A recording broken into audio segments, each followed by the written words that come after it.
Hi, knee bursitis, its causes, and ways to fix it. Welcome back. This is Dr. John Gray, and this is part one of our series. Today we're going to be showing you a little bit about how to test an ankle and things you can do to correct things that you see. Come join us. Okay, so this is part of the evaluation we promised you the other day. It's a quick 30-second evaluation. So you simply going to have someone look, or you can take a picture yourself, set up a camera so you can take a picture. And you're going to look here at the base of the heel, and you're essentially looking for a fairly neutral line.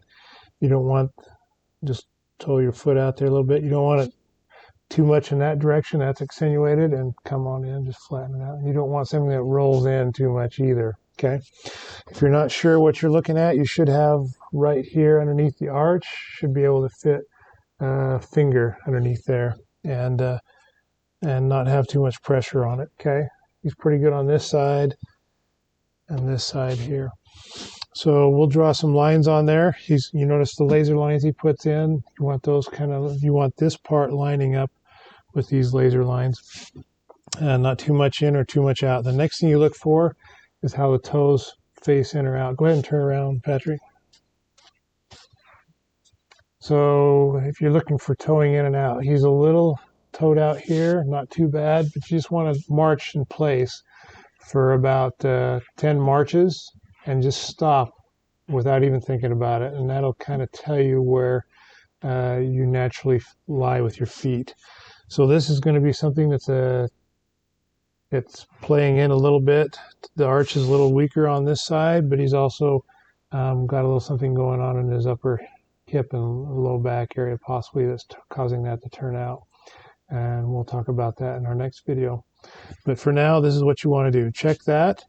If you notice that something's out of kilter quite a bit, then we can always evaluate that in the office. But I'm going to show you next what you're going to look for range of motion.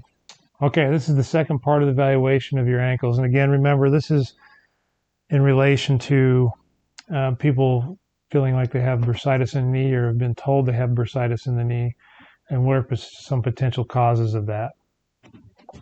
So what we have here is we're going to look at ankle functionality, because if the ankle's not doing its work, then that can go upstream into the knee, and it can also cause us to hyperextend the knee if the ankles don't have very good motion. So the first thing we want to do is check what they call dorsiflexion and just see that both of these flex pretty good. He's not too bad. He at least makes it to 90 degrees. You want to be able to at least do that, a little higher preferably.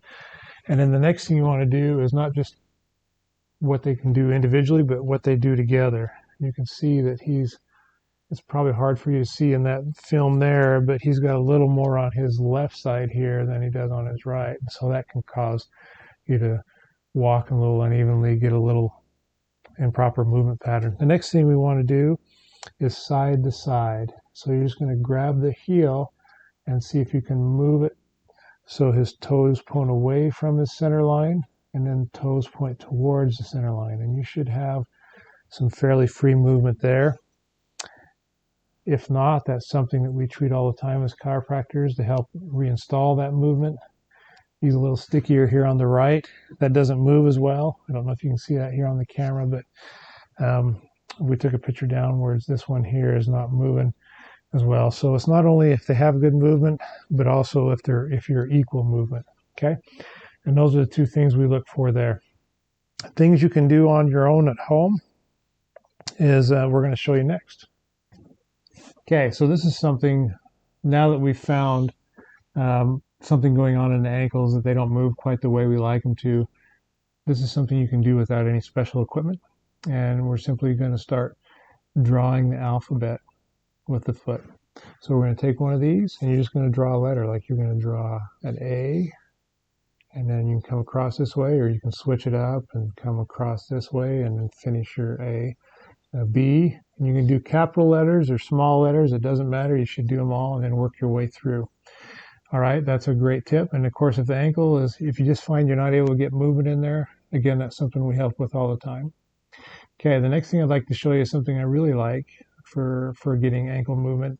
So the next thing we're going to use is a balance board or a BATS board.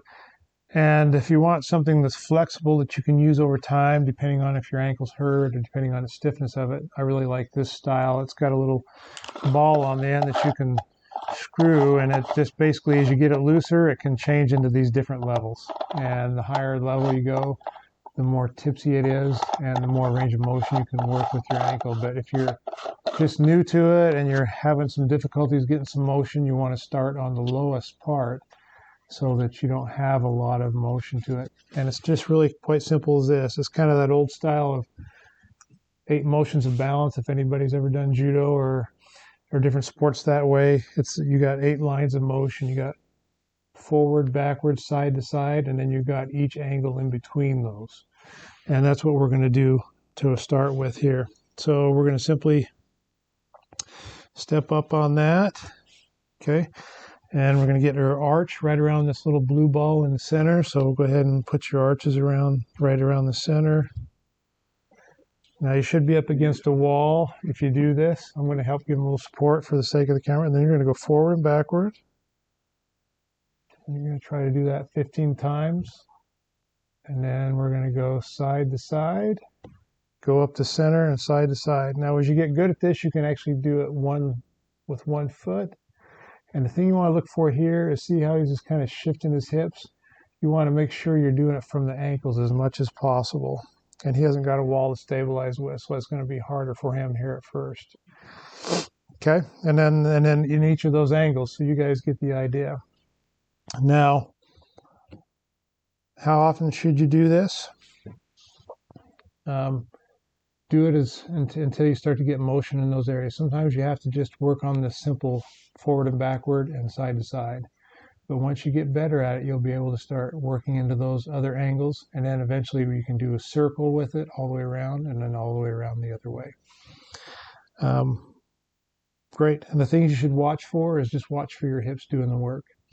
Or one thing, I want you to use one side a little bit more real quick. And then I want you to just predominantly move it with one foot. So one thing you'll start to notice, if one side's weaker, I don't know if you can see this, but the board will actually start traveling a little bit. And so watch for your board to travel. That's just a sign that you're using one side more than the other. And then that's the tip for the ankle today. Next week, we're going to talk about glute strength and reasons why that can affect your knee. And then we're going to talk about knee strength itself. All right. And if you have problems with this or have any more questions, feel free to give us a call, 208-854-0600. Until then, good luck with your new ankle exercises.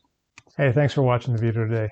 If you liked what you saw and you don't want to miss any future videos that go over performance-based, evidence-based care and actionable solutions for you that are sustainable, in other words, things that don't require surgery and don't require drugs, don't forget to like and subscribe, and those videos will come to you. And if you have any questions or things you'd like us to cover, feel free to leave questions in the comment section below.